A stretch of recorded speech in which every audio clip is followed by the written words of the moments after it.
Dostlar yine hiç kimde yakından Lidok kız zividi. Yok kapatalım. Dostlar yine işkimizni gruntop kirensiken holatı. Gruntop kirensiken bu işki zenglemezlik için avtomobilini gruntop kurulları kirasiga lak. Üstüne ağzı video davamında gözetip baramız.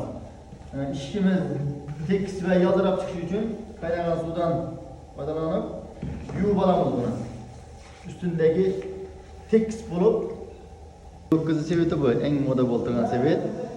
Hozir shu sevetni ishkimizda sepamiz.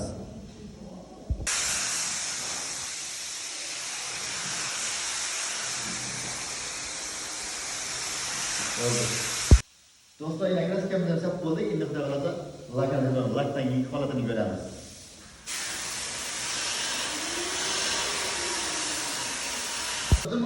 Butun zorunda Lidok kızı seveti. Şehir kraskani ko'rsatib bellangan yerga, bellangan do'ga, bellangan yerga nima deb çıkarib xudo xolasa. Bitgan holatini keyingi postda qo'yamiz, uni ko'rsatib davom eting.